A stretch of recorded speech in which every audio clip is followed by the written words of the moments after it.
और दूसरी है पॉलिएस्टर यार्न की मैन्युफैक्चरर और कॉटन यार्न की ग्लोबल सप्लायर सनातन टेक्सटाइल्स। दोनों ही कंपनियों की आज मार्केट में लिस्टिंग हुई है, मार्केट में डेब्यू हुआ है और अब लिस्टिंग के बाद कंपनियों के प्लान पर विस्तार से चर्चा करेंगे। लेकिन सबसे पहले जान लेते हैं कि आज बाजार में किस तरह का कारोबार देखने को मिल रहा है और ये बताने के लिए जानवी हमारे साथ मौजूद है। जानवी, बताइए। बिल्कुल, आज अगर जनवरी सीरीज की बात करें तो शुरुआत बहुत शानदार होती हुई दिखी। चौतरफा खरीदारी फिलहाल बाजार में आती हुई दिखी है। निफ्टी, बैंक निफ्टी, सेंसेक्स तीनों ही अगर फ्रंटलाइन इंडिसेस की बात करें तो तीनों ही इंडिसेस में आधा % तक की तेजी। निफ्टी 23,860 के पास ट्रेड कर रहा है। बैंक निफ्टी में भी 51,400 के पास बैंक निफ्टी ट्रेड कर रहा है। तो ऑल इन ऑल देखिए तो फ्रंटलाइन इंडिसेस में अच्छी खरीदारी है। लेकिन मिड कैप और स्मॉल कैप की बात करें तो वहां पे जरूर एक सपाट फ्लैट ट्रेड हो रहा है। मिड कैप इंडेक्स करीबन 80 पॉइंट्स नीचे ट्रेड कर रहा है और स्मॉल कैप इंडेक्स की बात करें तो वहां पे करीबन 20 अंकों की फिलहाल तेजी बनती हुई दिख रही है। तो ब्रॉडर इंडिसेस से उतना सपोर्ट नहीं है मार्केट को, लेकिन फ्रंटलाइन इंडिसेस से अच्छी तेजी आती हुई दिखी है। और अगर सेक्टर्स की बात करें कि कहां से ये तेजी आती हुई दिखी है तो ऑटो, फार्मा, बैंक और एफएमसीजी, ये ऐसे 4 इंडिसेस है, 4 सेक्टर्स है जो आज बाजार को सपोर्ट देते हुए दिख रहे हैं। जिसमें निफ्टी ऑटो और निफ्टी फार्मा दोनों ही इंडेक्स की बात करें तो 1.5% से ऊपर की तेजी इन दोनों ही इंडेक्स में आती हुई दिख रही है। लेकिन आज की जो हाईलाइट है कि आज पहली बार 5 लिस्टिंग्स एक साथ एक दिन में होती हुई दिखी है। तो ममता मशीनरी सबसे ज्यादा प्रीमियम के साथ लिस्ट होती हुई दिखी, करीबन 147% के प्रीमियम के बाद लिस्ट हुई थी। उसके बाद 5% के अपर सर्किट पे ये काउंटर है। वही डैम कैपिटल ने भी अपने लिस्टिंग गेन्स को एक्सटेंड किया, करीबन 11% और ऊपर आता हुआ दिखा ये काउंटर। कॉनकॉर्ड, एनवीरो, सनातन टेक्सटाइल्स और ट्रांसफर इंजीनियरिंग की भी अच्छी लिस्टिंग्स होती हुई दिखी थी। खबरों के स्टॉक्स की बात करें तो स्टार सीमेंट, आज अल्ट्राटेक सीमेंट ने करीबन 8% हिस्सा इस कंपनी में खरीदा है। उसके बाद आज स्टॉक में अच्छी तेजी है। वही इंडसइंड बैंक जो इनके ऊपर एक ओवरहैंग था म्यूचुअल फंड उनके पोर्टफोलियो का, उसके बाद आज इसमें अच्छी तेजी है। वही आरती फार्म लैब्स में भी जो सुनील सिंघानिया ने स्टॉक खरीदा है उसके बाद अच्छे गेन्स आते हुए दिखे। अगर ओवरऑल ब्रॉडर मार्केट के वॉल्यूम गेनर्स की बात करें तो फिनोलेक्स इंडस्ट्रीज करीबन 11% के गेन्स इस काउंटर में है। उषा मार्टिन, ग्रीव्स, कॉटन लगातार हम देख रहे हैं कि अच्छी तेजी आती हुई दिखे और आज भी बढ़िया वॉल्यूम आता हुआ दिख रहा है इन सभी काउंटर्स में। लेकिन अगर लूजर्स की बात करें तो एम्बर एंटरप्राइजेस करीबन 4% नीचे ये काउंटर है और पिछले 5 दिनों में 25% बढ़ने के बाद आज इंटेलेक्ट डिजाइन में हमने देखा कि ऊपर से मुनाफा वसूली आती हुई दिखी, करीबन 4% आज नीचे ये काउंटर ट्रेड कर रहा है।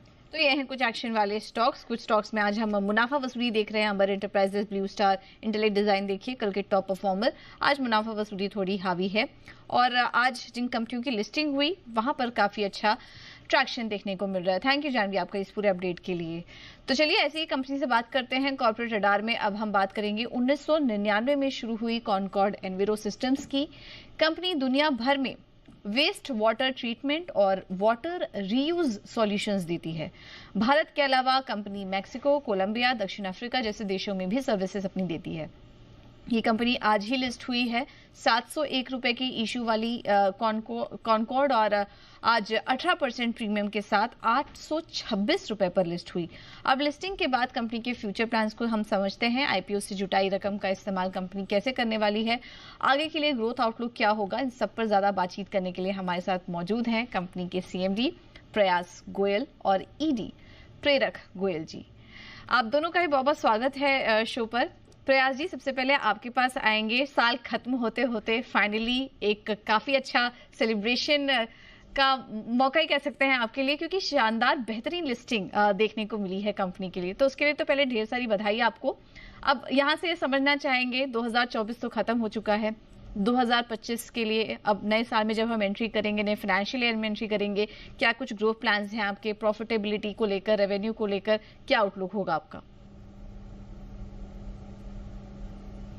जरूर, पहले तो शुक्रिया हमें आज अपने शो पे बुलाने के लिए। और सबसे पहले मैं हमारी जो नया परिवार, जो हमारा एक्सटेंडेड परिवार, हमारे जो नए इन्वेस्टर्स हैं, उनका मैं बहुत शुक्रिया अदा करूँगा कि उन्होंने अपना भरोसा हमारी कंपनी में डाला।